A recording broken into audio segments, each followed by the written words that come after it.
네, 안녕하십니까. 예, 안녕하세요. 오늘은 특별 방송을 진행을 잠깐 해보려고 합니다. 제가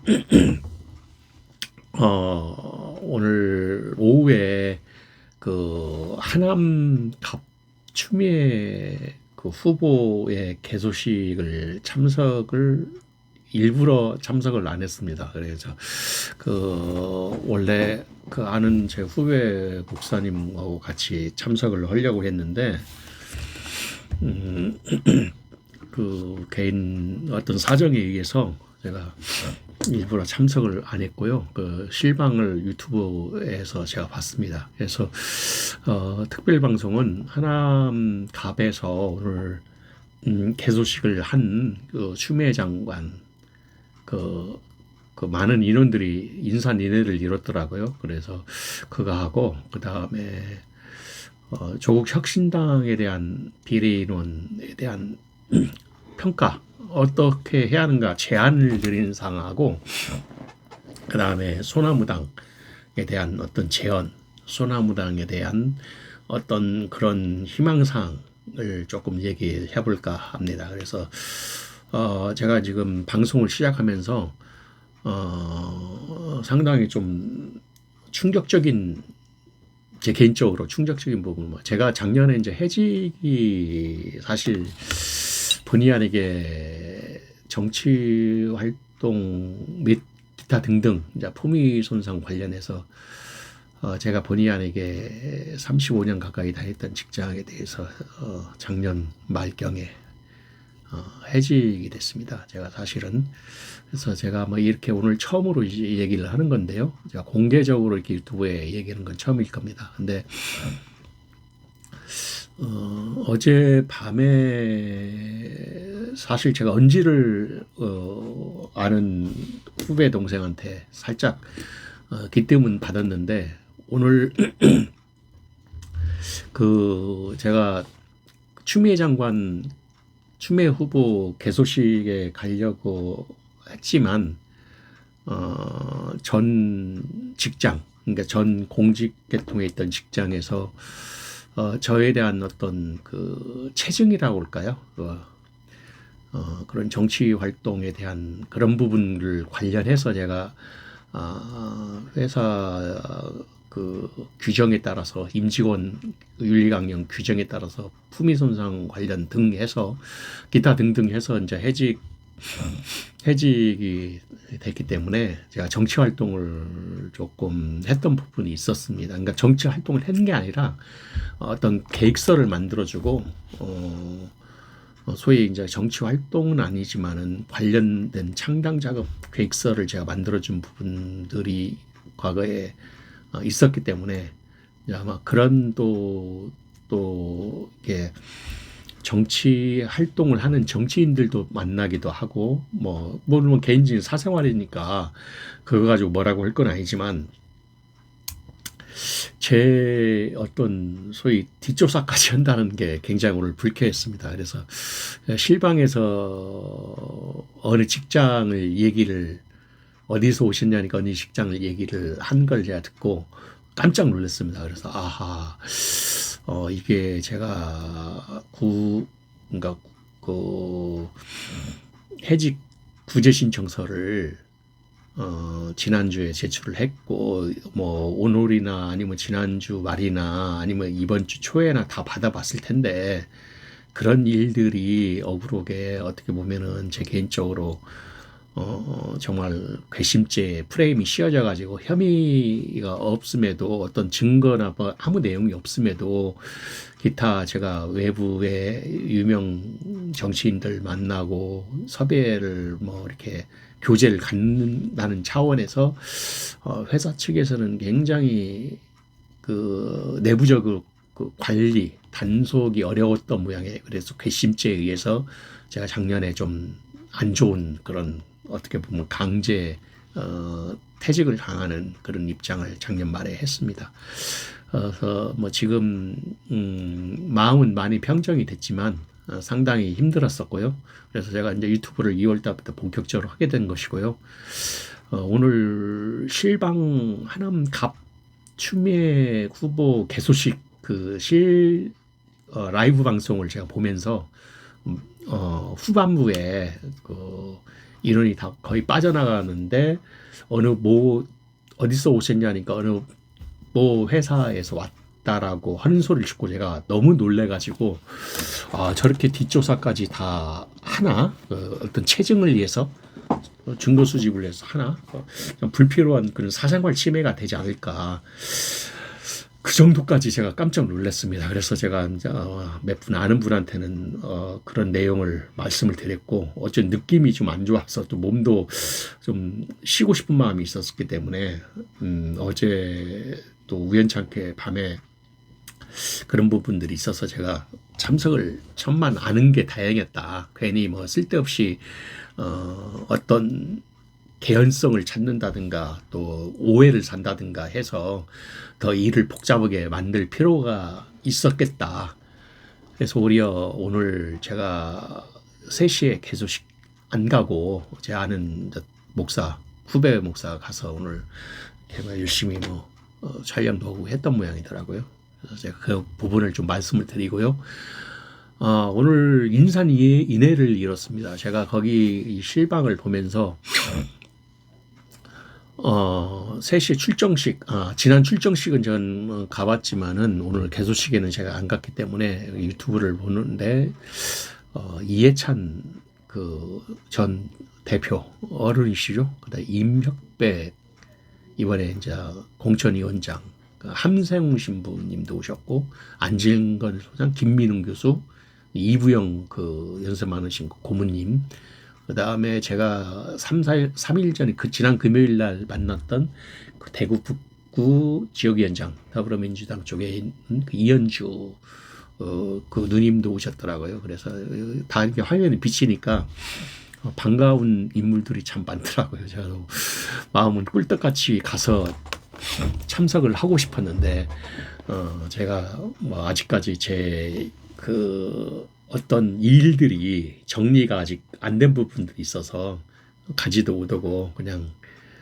괜한 오해를 받으면 안 되겠다. 또 상대방 측에서는 일부러 그런 체증을 수집해서 나중에 그런 개연성을 자꾸 이렇게 연관시키려고 하는 의도인 것 같은데, 제가 괜히 그것까지도 그냥 굳이 참석할 필요가 있겠나. 지난번에 충분히 제 의사 표현을 했기 때문에 그래서 제가 참석 안 했습니다. 오늘 상당히 많은 인원이 와가지고 인산인해를 이루고, 역시 거물 정치인이다. 하남 갑의 추미애 추다르크 추미애 장관은 거물 정치인이다. 그래서 하남은 정말 추미애 장관 말 맞따라 복덩이가 굴러갔다. 하남이 앞으로 발전이 어떻게 될지는 모르겠지만, 오늘 전 최종윤 의원도 그 얘기를 하더라고요. 하남 발전 아젠다 방안, 캠프 콜본 광주 가는 길 쪽에 공터, 그게 오랫동안 지금 될 듯 하다가 안 되고, 중앙대학교 옛날에 종합대학교를 그렇게 안 돼버렸고, 그다음에 미사섬,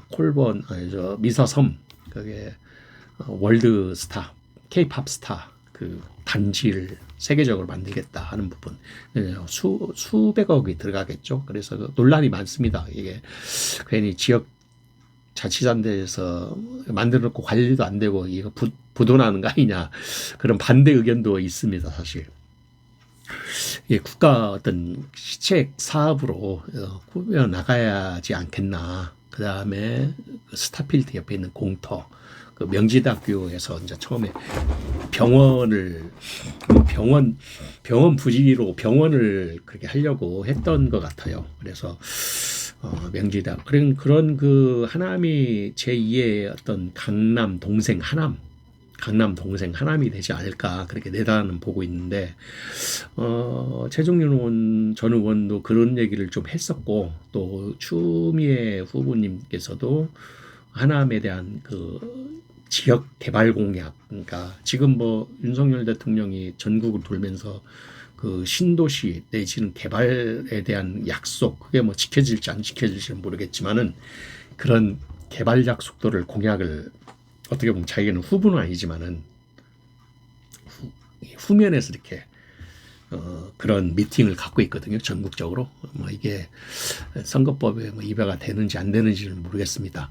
그렇지만 뭐 지금 적극적으로 그쪽도 최선을 다해서 국민의힘 쪽에서도 열심히 지금 선거 공약을 제시하고 하는, 쉽게 말하자면 아젠다를 가져오면서 어떤 지역 이니셔티브적인 그 정책 계획 수립을 지금 공포를 하는, 그래서 사람들이 이제 거기에 이제 혹 해가지고 그렇게 그 국회의원을 이제 찍죠. 그걸 믿고 나중에 이제 안 지켜지면 또 빌공약이네, 공약이 그냥 빌공자 써가지고 공약이네 해서 허탈해하고 그런 모습들을 자주 봅니다. 근데 오늘 제가 이제 실방으로 유튜브를 보면서 상당히 아주 뭐 대단한 인물들이 많이 오셨다.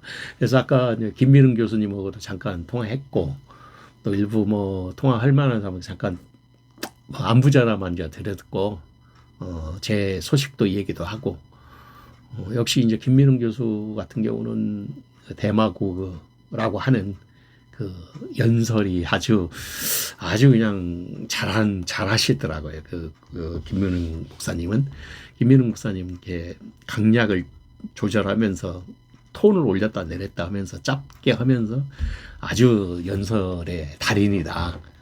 그래서 그 얘기도 이제 서서 웃어가면서 했는데, 안진걸 소장, 민생경제연구소 소장이 상일동에 산다는 얘기 제가 오늘 처음 들었습니다. 그러니까 이부영 고문은 상일동 쪽이나 그 명일동 쪽이나 그 강동구에 오랫동안 사셨던 걸로 알고는 있고요.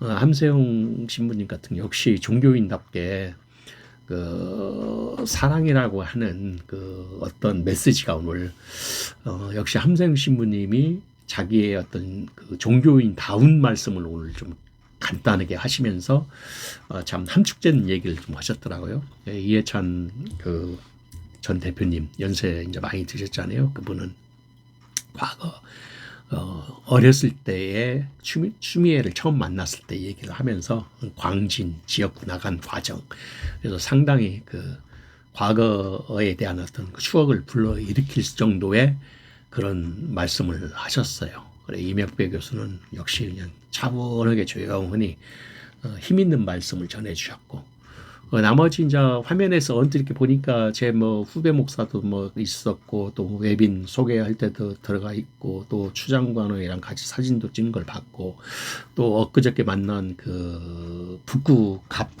이분이죠, 이분. 제가 이분도 그러니까 저보다 나이가 많은데 이분 이분도 내가 그 여기 뭐 더불어민주당 뭐 중앙당 후원회 부회장도 하고 뭐 교육원송 부회장도 하고 했더라고요. 이번에 근데 이현주 뭐라고 그래, 뭐 북구위원장이죠. 대구 북갑 지역위원장. 이분도 서해안에서 봤습니다. 그래 아까 전화됐던 이제 회의 중에 가지고 통화를 못 했는데. 뭐 많은 분들이 이게 오셔서 축하해주고 또 힘든 격려 말씀해주시고, 그래서 하남은 앞으로 굉장히 좋은 호기를 탔다. 하남이 제2의 강남이 되지 않을까. 하남 동생 강남, 하남 강남. 그래서 제가 이제 애칭으로 원래 하남은 강남 동생이다. 제2의 희망, 뭐 교통이나 요충지로서 사통팔방. 아주 뭐 다 연결되는 그런 하남 지역이다 해서 제가 그걸 들으면서 나름대로 하남 사람들은 참 행복한 사람이구나. 예. 뭐 광진도 그렇게 만들었다고 하니까 분명히 추장관은 하남도 자기가 이번에 당선이 되면 육선 되면 이제 국회의장 출마를 할 것이고, 국회의장이 되면은 하남을 위해서 제2의 요충지로서 서울의 그 도시에 버금가는 제2의 외곽 신도시, 교산이 또 들어오지 않습니까? 그래서 교산 신도시가 들어오고, 제가 또 제 유튜브에서도 보면은 하남 교산 신도시 카페를 제가 운영을 합니다. 한 4,300명 정도 이렇게 되고 있는 걸 알고 있어요. 회원수가요. 그래서 제 카페도 있고 한데, 제 유튜브에 들어오면은 위에 그 소개하는欄에 네이버 카페 아니면 유튜브 밑에 하단에 제가 네이버 카페 운영하는 게 있습니다. 거기서 많이들 가입도 해주시고 이렇게 해주시기 바랍니다. 이제 하남 갑지역 소식은 이만큼 얘기를 하고요.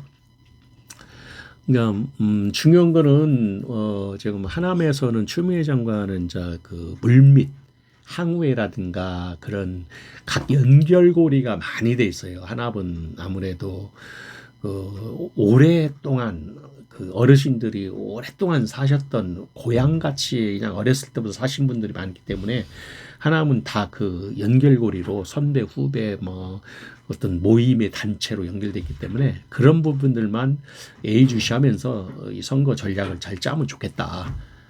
그렇게 생각을 해봅니다. 그래서 저쪽 위에 덕풍, 삼동, 미사지구 그쪽은 이제 김용만 그 젊은 그 손자, 그 김구 선생님 손자죠.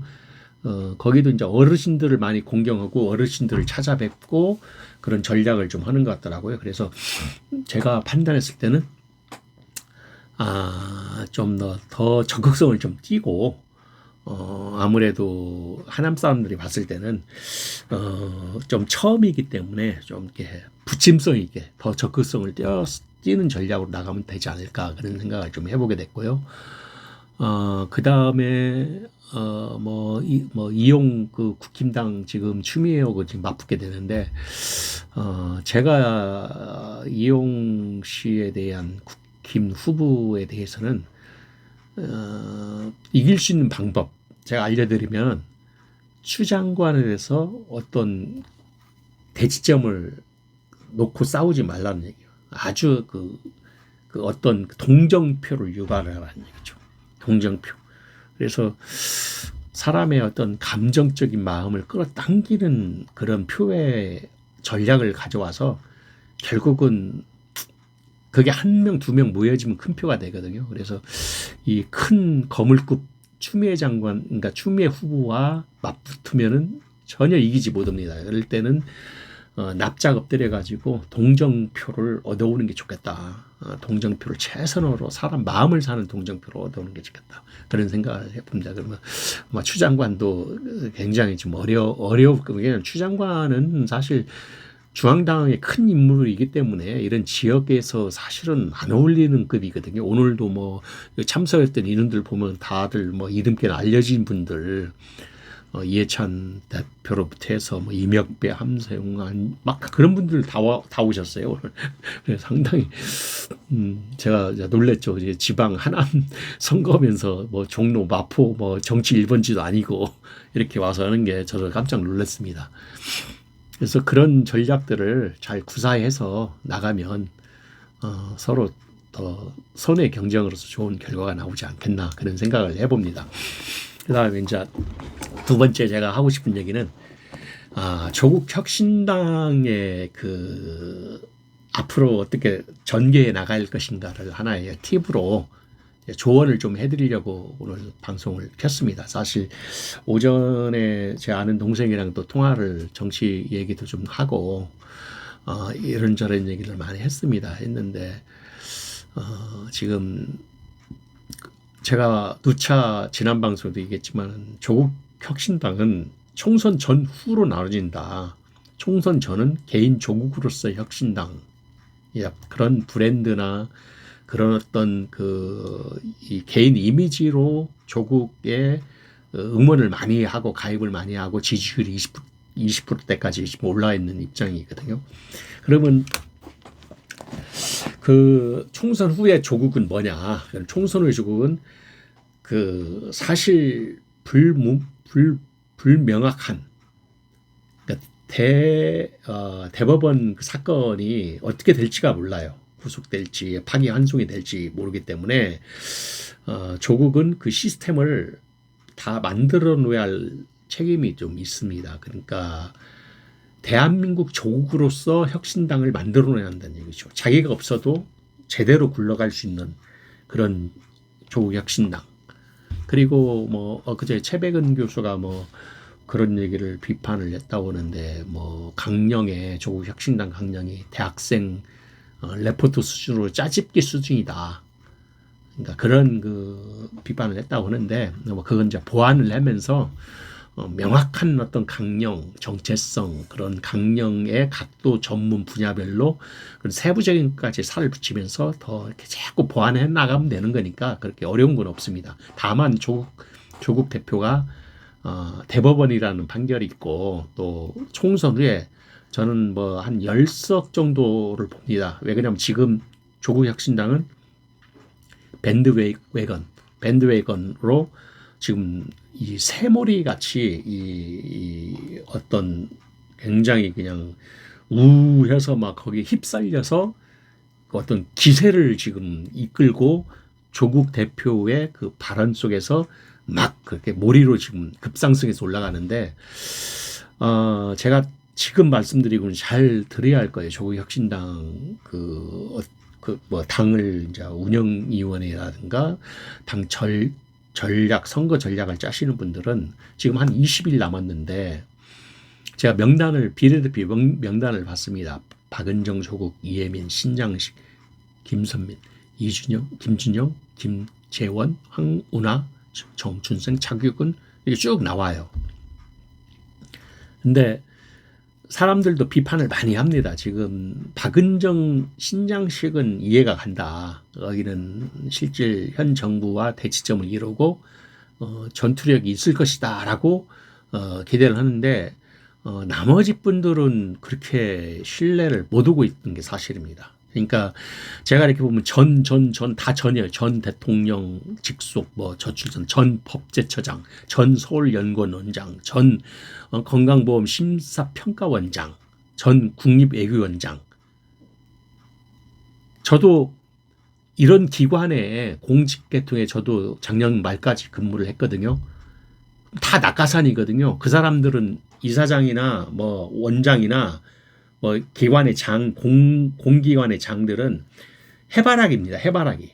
위에서 현 정부의 거기에 입맛에 맞는 사람이 와서 그 회사를 공기관을 운영을 하는 사람들이에요. 그러니까 문재인 정부 때 이렇게 낙하산으로 뭐 심사평가원장, 외교원장 뭐 이렇게 다 전 대통령 비서실, 법무부, 대통령 직속, 원고, 법제처장 뭐 다 그렇게 전이거든. 거의 다 전이에요. 밑에도.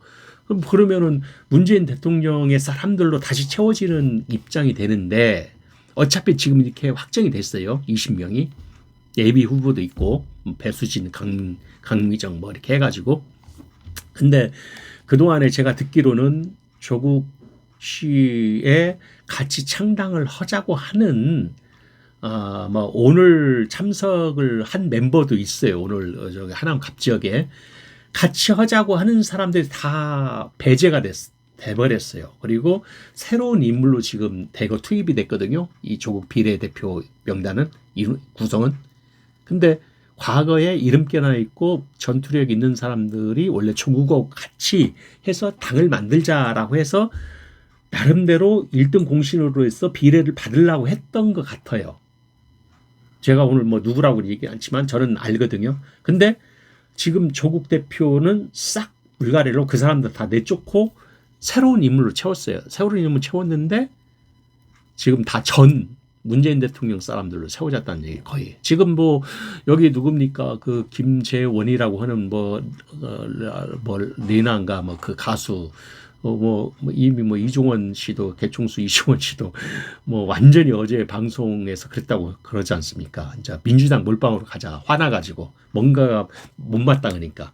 제가 듣기로도 지금 대한민국의 아침에도 동정호 얘기했지만은 뭐 어떤 분야에서 통일 문제에서 전문가가 있는데 최소한 열심히 처음에 창당 활동도 창당을 해서 관여를 하고 엄청 그러니까 기여를 했는데 20번에도 안 들어봤다는 얘기, 다 밀려났다는 얘기예요. 그래서 굉장한 실망을 가지고 있다. 그러면 이미 확정이 됐어요. 조국 어떤 친위대로 구성이 됐지 않았나 나는 보는데 물론 다른 입김이 들어왔겠죠. 여기 보면 다 전전 대중가수 그 다음에 21대 국회의원 전전 다 전해요. 법무부 출입본부장 전 대통령 비서실 여성가족 비서관 전 서울연구원 원장 전 법제처장 전 사회위원회 정책위원 저출산 고령정책위원 전 누구, 전 건강보험 심사평가원장, 전 국립외국원장, 다 전해요. 그러면 문재인 정부 때를 말하는 거고. 그럼 문재인 정부 사람들이 다 왔다. 그러면 이미 확정이 됐다. 그럼 조국 앞으로 밴드 웨이건 상태를 유지해서 20%, 25%까지 뭐 이렇게 가려고 하면은 어떻게 선거 전략을 짜야 하냐. 제가 그 팁을 지금 알려드리는 겁니다. 잘 들으십시오. 조국 대표는 이분들 박은정 조국도 2번으로 지금 나왔다는 것도 말이 많죠. 뭐 본인이 한 7번을 해도 당선권 안에 있는데 왜 2번으로 나왔냐. 뭐 여러 가지 이유가 있겠죠. 뭐 그것까지 제가 얘기를 않겠습니다. 박은정, 조국, 이혜미, 신장식, 김선민, 김준영 쭉 순서대로 이분들을 하루에 한 번씩 싸움딱이라는 걸 보여줘야 돼. 그러니까 나는 이렇게 해서 국회의원이 되면 이런 식으로 싸우겠다. 나는 투쟁력. 그러니까 본인의 어떤 선전포고를 박은정부터 시작해서 뭐 춤만 추지 말고 뭐 그런 거 하지 말고요. 정말 그것은 국민들이 봤을 때는 좀 나쁘게 보일 수가 있어요. 뭐 춤추고 막 머리 켜는 거 저도 봤습니다. 상당히 그건 좀 아니다. 그리고 좀 우리가 뭡니까 제가 그 말을 잊어먹었는데 쪼라째 하는 말 있잖아요. 너희들 쪼라째. 그것은 또 지역색마다 어감이 틀려요. 너희들 쪼라째 그게 과연 전투력이 있는 것인가라고 안 볼 수도 있다는 얘기예요. 그냥 평범한 얘기. 아 너네들 지금 쫄았냐? 그 말이거든요. 쫄았니? 너네들 좀 자신감이 없냐? 싸움하기 전에 쫄았어? 뭐 그 말 있잖아요. 그러니까 평범하게 들려요.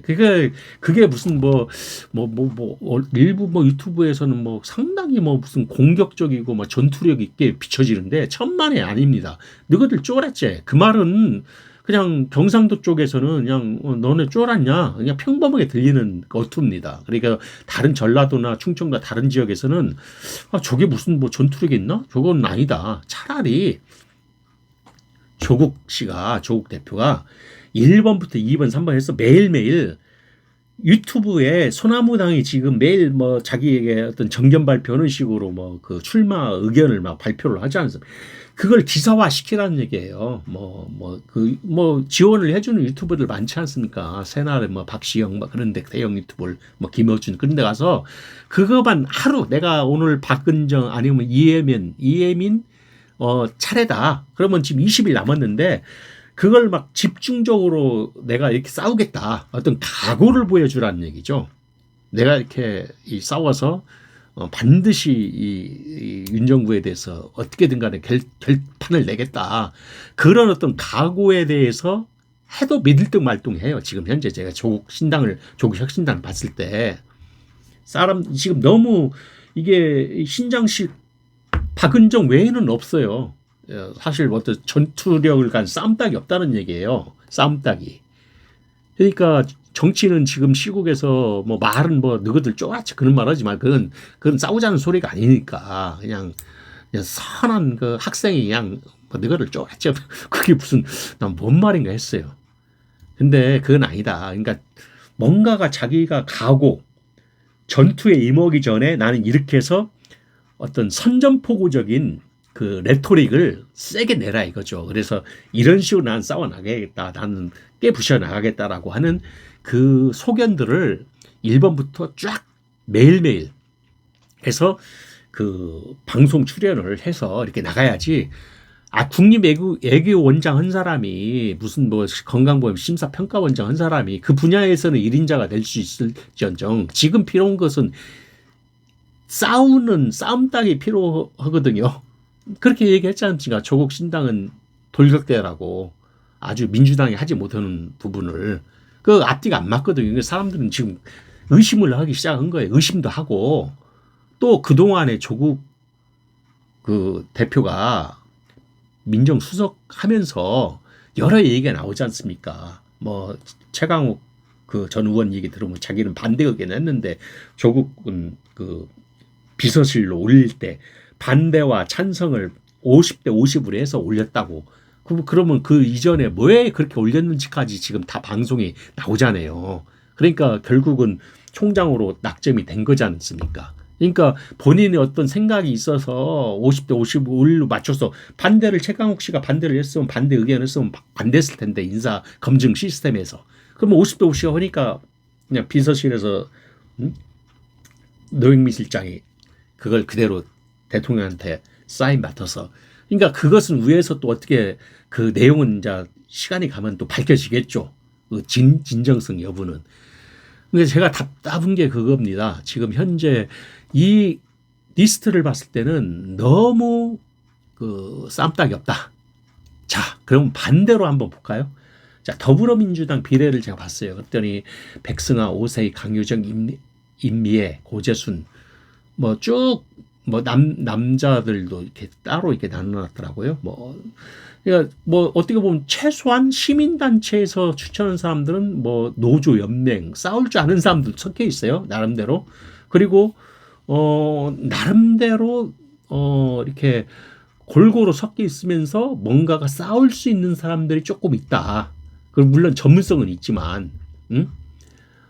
물론 뭐 거기나 뭐 도찐 개찐이지만은 조금 그런 면들이 좀 전 보인다. 그래서 민주당 쪽에서도 이런 전략적인 측면에서 비례가 지금 관건인데 지역이야 뭐 어차피 그 지역 후보 의원들의 자질이나 어떤 어카운티빌리티적인 그 성과물 내지는 어빌리티성 그 자기의 능력, 용량, 역량 그거에서 평가를 받는 거니까 뭐 큰 의미는 없는데 비례는 내가 비례를 찍고 싶으면 전 당을 보고 찍거든요. 당의 그 전체적인 모습을.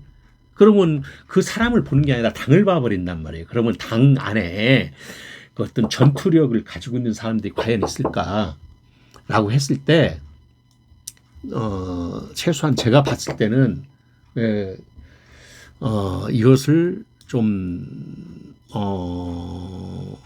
더 이렇게 고민을 하고 이렇게 전략을 짜야 하지 않겠냐. 저는 또 하나 더 말씀드리고 싶은 것은 조국 혁신당의 조국 대표가 검사장 직선제 공약 발언을 했습니다. 그러니까 저는 차라리 이런 것이 굉장히 좋다고 봐요. 민주당에서는 수사권 분리 뭐 그런 어떤 기존에 있던 그 김용민 의원이 제출을 했죠. 그런 의견을 냈는데 거기에다 덧붙여서 조국 대표는 미국처럼 검사장을 선거로 직선제로 뽑자 그런 발언을 했습니다. 그러니까 이런 모습을 보여주라는 얘기예요. 그러니까 뭐 너희들 쪼라째 그런 말보다는 뭔가 구체적으로 실행력 있는 말들 직선제 더 한 발 더 나아간 거 아닙니까? 그러니까 검사장을 국민들이 직접 뽑는다. 그게 더 어필이 있는 거거든요. 그냥 뭐 속된 말로 그냥 뭐 우리 뭐 수사 뭐 검찰 뭐 수사권 기소권 분리 뭐 그것은 기존에 있던 거고 다 상투적인 얘기예요. 그것도 못했지 않습니까? 그러니까 그거보다 더 나아가서 직선제를 한다. 그건 조국 씨가 앞으로 이런 식으로 이 어차피 비례를 지금 관리를 해야 하니까 20일 남았는데 이런 부분에서 좀 초점을 포커스를 현 정부의 어떤 그 싸움닭이라고 하는 이 사람은 일당백이거든요. 그런 역할을 부여를 해줘야 할 필요가 있다. 저는 그렇게 이제 보고 있는 것이죠. 그 전투력에서는 10점도 채 안 된다. 저는 그렇게 보고 있습니다. 오히려 이제 소나무당으로 자연스럽게 넘어가는데 소나무당에는 뭐 최대진, 뭐 변희재, 정철승, 손혜원 뭐 그렇게 쭉 포진이 돼 있는데 저도 같은 동감을 뭐 보수 쪽에 있는 윤창중 그분이 얘기하는 게 소나무당은 그 일당백 아주 호걸들만 모여 있다. 그렇게 평가를 했더라고요.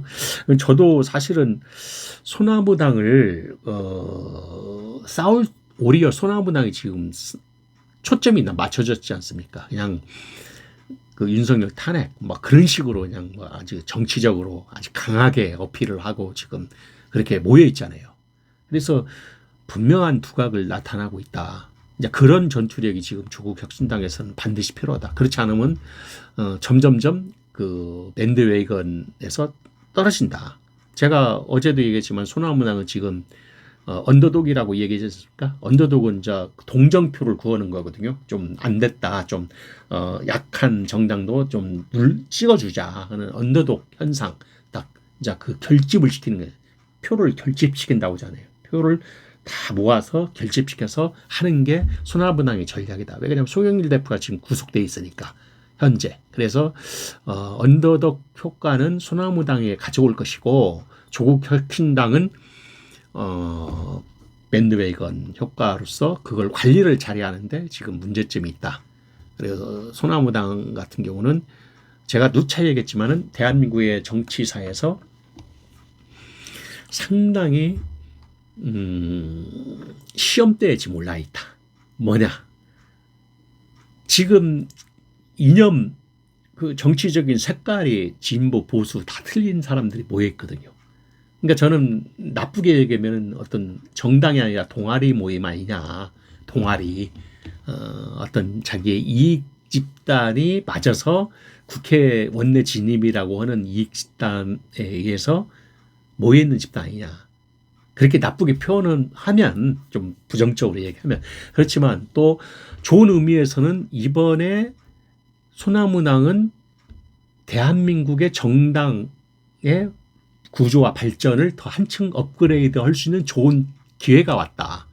제가 말씀드리고 싶은 건 바로 이겁니다.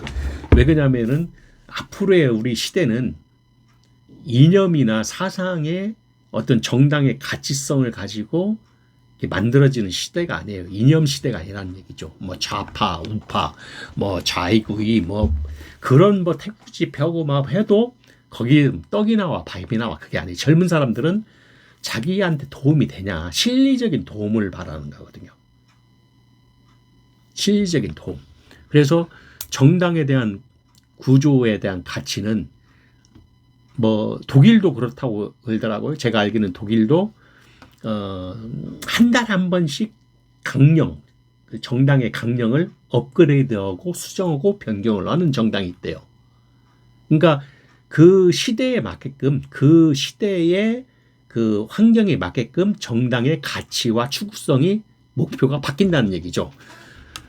그렇기 때문에 이 소나무당은 지금 다양한 사람들이 와서 동아리 같은 모임이지만 교집합이 있을 거 아닙니까? 진보가 생각하는 거, 또 최대집 변희재 생각하는 거, 정철성 또 손혜원 생각하는 거 그런 집단의 교집합들이 있을 거예요. 교집합들에 대해서 정당 강령으로서 채택을 해서 이걸 이니셔티브화 정책 계획을 세워라 발표를 해라 그런 부분인데 그게 쉬운 건 아닙니다. 많은 그 토론과 많은 양보와 연구 검토가 있어서 돌출해내야 하기 때문에 그래서 이게 보다 민주적인 시스템으로 구조 설계가 이렇게 만들어져야 한다. 어떤 그룹 제가 옛날에 정당 그 만들 때 그렇게 세 가지 그룹별로 뭐 집행, 뭐 시민단체, 뭐 그다음에 고문 자문단 그 세 가지 그룹이 서로 이렇게 톱니바퀴에 맞춰 그 중에 공통분모가 그 당에 추구해야 할 어떤 과제로서 강령으로서 나와야 한다는 얘기죠. 그래서 지금 뭐 급하게 지금 소나무당을 만들었기 때문에 그 중에는 자기 사익을 위해서 국회의원을 하려고 저렇게 이합집산 같이 또 다른 형태의 모아진 거 아니냐. 그런 의심도 해요. 물론 윤석열 탄핵이라고 하는 공통분모도 있겠지만 뭐 각자 자기는 근데 변희재 같은 경우는 변 대표 같은 경우는 미디어워치 그 양반 1년 딱 하고 자기는 다음 비례 순번한테 넘겨주겠다. 상당히 난 긍정적으로 봅니다. 물론 뭐 그 중에는 책임이 있냐 없냐 책임도 붙는데 저는 그 반대로 변희재 대표 같은 경우가 상당히 목표 달성을 했기 때문에 자기 소임을 다 끝났다 보고 다른 의원한테 이제 그 자기 비례 어떤 남은 기간을 넘기는 패턴 그것도 괜찮은 생각이라 생각이 들고요. 그래서 소나무당은 지금 대한민국 정당 발전사에 있어서 새로운 시험대에 지금 와 있다. 이념이 초월된 이념이 극복된 실리 위주의 정당이냐 실리 위주로 가는 어떤 그 새로운 정당 출현이 그 연구 과제로 나올 수도 있다. 이게 성공되면은 앞으로 이념의 시대는 조금 더 완화되고 갈라치기나 이념 뭐 태국집 좌파 우파 맨날 토요일날 양쪽에서 집회하고 시끄러웠지 않습니까? 그런 시대는 좀 더 효과가 떨어진다.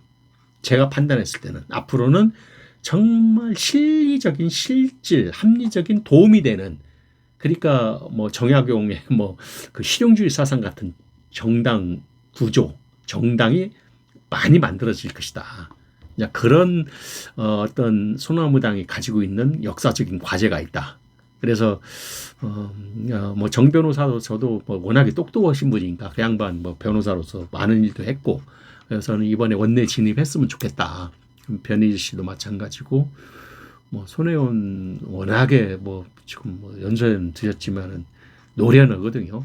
그래서 다양한 사람들이 진입하면 좋겠다라는 생각을 가져봅니다. 그래서 소나무당을 제가 뭐 응원이라고 하면 새로운 제가 생각했던 어떤 그런 그룹형의 정당 안에서 서로 간의 이너서클로서 작용되는 권력 투쟁의 싸움은 있겠지만, 그게 제도화 시스템화 되면은 자연스럽게 한 몸뚱아리로 끌고 가는 게 소나무당이다.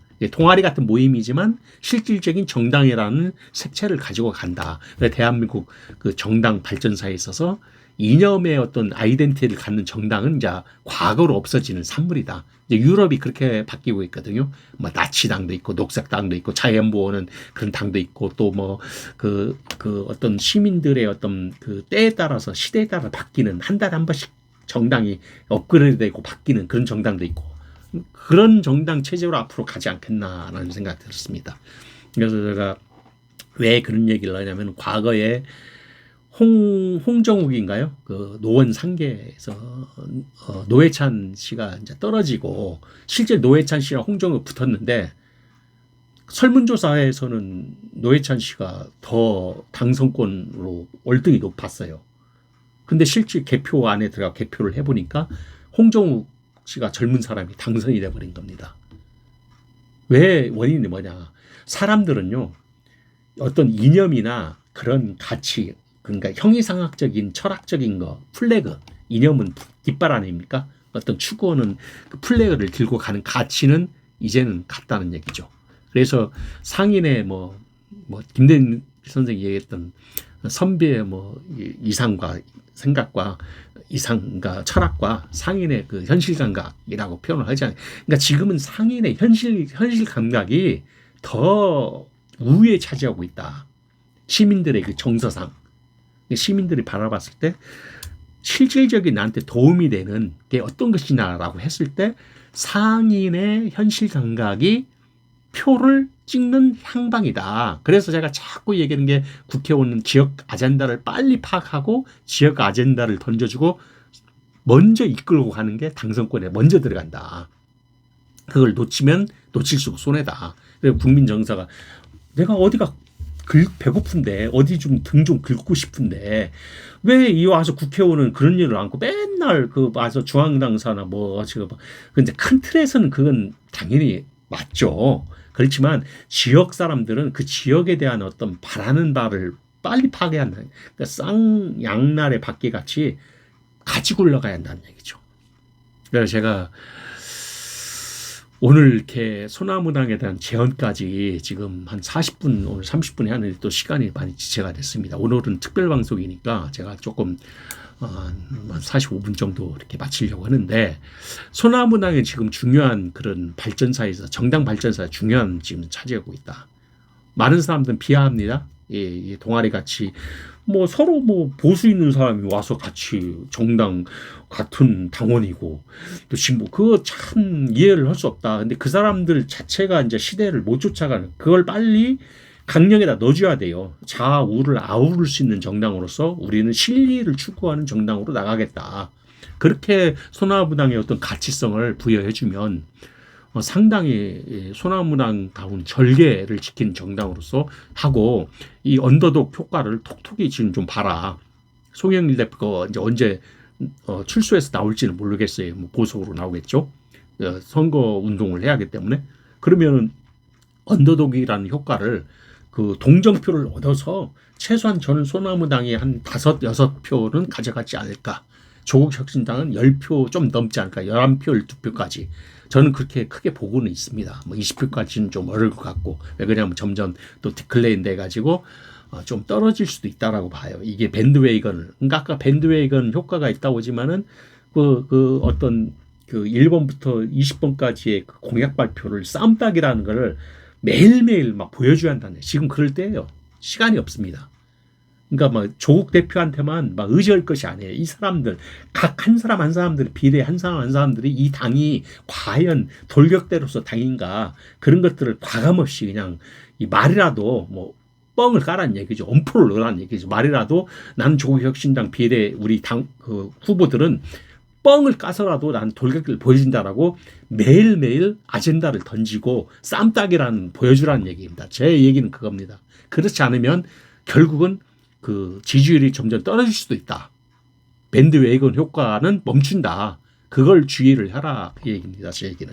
그래서 제가 오늘 소나무당, 조국혁신당, 그 다음에 하남 갑 지역에 출정식, 개소식이죠. 그래서 많은 사람들이 왔다. 이해찬, 이명백, 간세웅, 안진걸, 김민웅, 이부영 많은 사람들을 축하해주고 이렇게 그런 내용을 내가 봤다.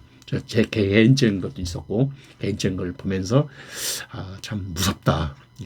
또까지 와서 또 제가 뭐 정치 활동을 참여하는지까지도 체증을 하고 이렇게 왔다 갔다라는 것 자체가 저는 상당히 좀 불쾌하기도 하고 사생활 침해를 떠나서 참 저렇게까지 참 추하게 그렇게 하나 그런 생각까지 듭니다. 참. 제가 오늘 방송을 이 정도로 하고요. 그래서 제가 3가지 오늘 긴급 특별 방송을 제가 했습니다. 그래서 제 말씀을 제 얘기를 잘 귀담아 듣고 그런 어떤 그 전략적인 전술 이게 나오는 거죠. 전략을 잘 구사해서 짜서 끝까지 자기 정당이 4월 10일까지 원하는 어떤 그 표의 그 기준들이 있잖아요. 지금 20 몇 프로까지 나온다고 하는데 그걸 유지를 해요. 민주당은 워낙에 뭐 제가 얘기할 거 없습니다. 워낙에 그쪽은 이재명 대표가 똑똑하고 이재명 대표가 조금은 지금 말은 많이 하는데 잘하고 뭐 유세도 막 정말 열심히 다니는데 조금 대범하게 대포 있게 지금 워낙에 그냥 법정 왔다 갔다 해서 그러는데 더 대포 있게 좀 어깨도 피고 막 대범한 자세를 보여야 돼요. 너무 지금 음출해 있어요. 사실은 말을 못 하잖아요. 더 사이다 같은 발언을 내주라는 얘기죠. 그리고 과거에 이미 뭐 그런 환경이 있어서 그런데 이 영입이라든가 또 뭐 추미애 장관이나 뭐 조국이나 뭐 여러 사람들을 같이 이렇게 함께 정치를 하려고 하는 큰 그림도 그랬어야 돼요. 과거에 이미. 근데 그 당시는 근데 수박 의원들이 많았기 때문에 그렇게 하지를 못했거든요. 근데 지금은 이제 선거 기간이기 때문에 이재명 대표가 오히려 이제 더 이렇게 막 자신감 있고 대범한 그런 식으로 해야지 나중에 대선까지도 이어질 수 있다. 저는 그렇게 봅니다. 오늘 거의 뭐 지금 한 50분, 48분 했는데 오늘 중요한 얘기를 했기 때문에 제가 방송 녹화 이 정도로 하겠습니다. 제가 조금 오늘 흥분을 해서 뭐 밖에 거실에서 좀 시끄럽다고 지금 떡떡 두드리고 그랬던 것 같은데 뭐 개의치 말고 또 다음 내일 방송 또 하도록 하겠습니다. 자, 지금까지 들어주셔서 감사하고요. 자, 구독 꼭 좀 부탁드리고요. 내일 또 정치나 다른 이슈되는 방송 또 이어서 가겠습니다. 감사합니다. 네.